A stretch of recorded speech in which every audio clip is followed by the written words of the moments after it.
Hello everybody and welcome to another video tutorial. Now for this week's tutorial I will be painting the line work that I did during last week's video.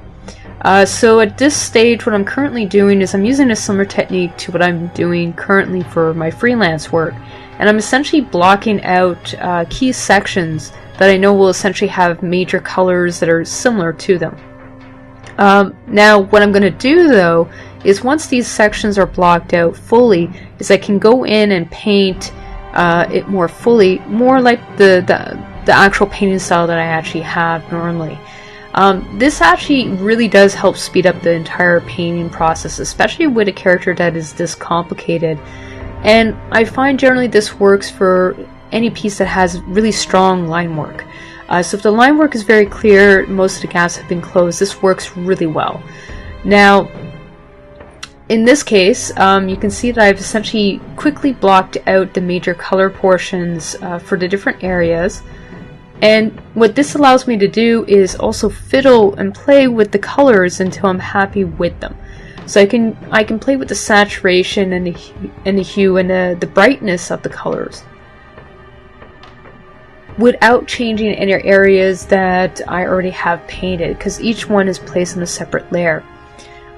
This allows me to have something that's very easily editable and make spontaneous color changes before I get too far in the painting. I'm also able to tweak, and I could even literally change the entire color palette for this image if I wanted to quite easily, because I've done this ahead of time. Now what I will be doing near the end of the video is I will also be shading it in a similar fashion. So I'll be applying essentially a layer above all the elements that I'm shadowing, and I'll apply a multiply blending option to it. Now I'm currently not doing that, so but you will see that later in the video. So as I'm placing the colors and choosing different regions that I'm going to color, I'm very careful to try and essentially segregate different portions from the rest of the body. Once again, this allows the image to become more readable. It's something you generally want to keep in mind when you're working on a piece.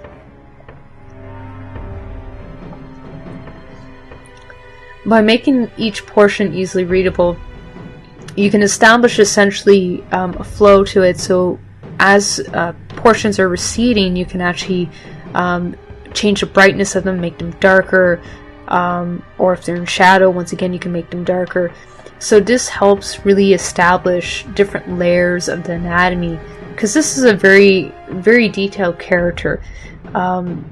There's so much detail that it is actually really important to separate everything out color wise so that they're easily readable. Otherwise it's just essentially a confusing mess. You can't tell which vertebrae is behind one another, especially in the ribcage area, which is a very technical drawing. Also a great example is the scythe that I'm working on right now. I'm distinguishing the support area, which is actually made out of bones, from the blade area, which is actually made out of metal. And the best way to do that, once again, is with a color difference. The main bone support as well, you can see that I made it much lighter. So essentially, as I'm coming, or as the portions of the body are actually coming forward, I'm actually trying to lighten up those areas as well.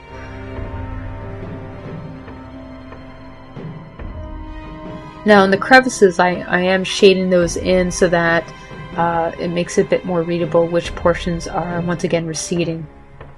So at this stage I have actually started adding some shadow areas and different layers above some of the layers, just to help emphasize this. Now at this stage I am also keeping most of my shading very rigid, so it's more like a color fill than anything else. Some portions I have started fading out. You will see me actually elaborate more on the faded areas later on, but that's only once I'm actually sure about the structure for the rest of it. Just working on that collar and making sure to separate out that collarbone as well. And the shadows are essentially helping to emphasize some of the forms So if I have a crevice within the bone, it really does help emphasize the structure of that. And that's something you generally want to keep in mind whenever you're working on any piece.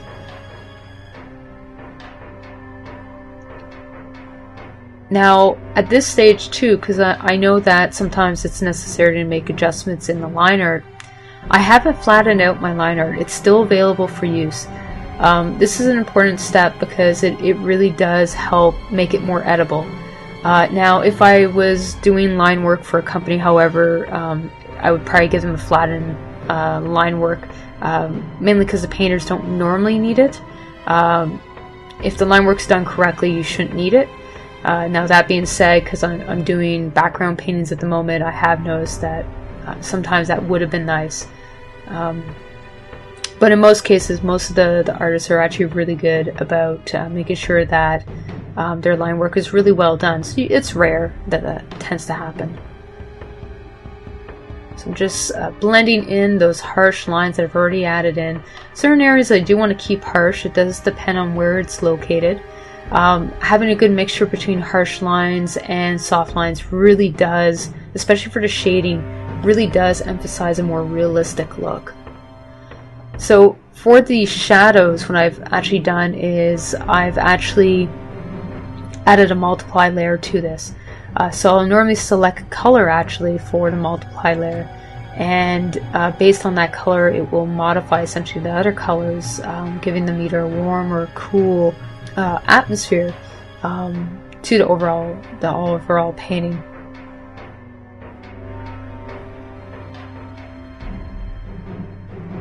And once again, I'm going to be working on a separate layer for the shadows for this portion. I try to separate everything out because it really does make it a lot easier. So essentially put those on a separate layer and chosen to darken out certain areas. But I'm going in and also making sure that there's enough highlights that you can see some of the details. Because I don't want to cover up all the information either. It needs to be a bit more realistic. So I go in and just make sure that the back is a bit lit. So just adding some highlights in the cracks and some shadows.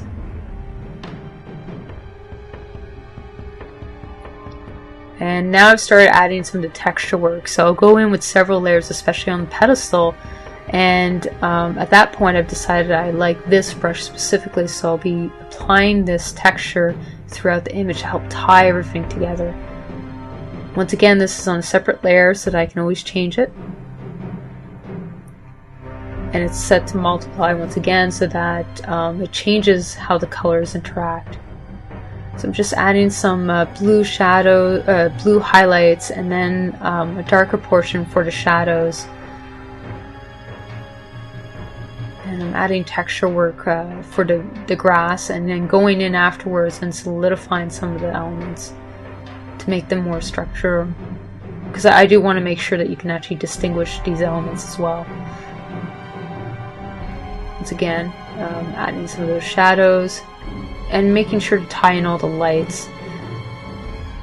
Just adding texture into there. I'm going to add another layer of texture work as well. It was a bit too much uniform, so. Now I do want to have the background behind this fading out, so I will actually be blending in and using very textured brushes to help insinuate structure and detail work without actually showing all that detail information.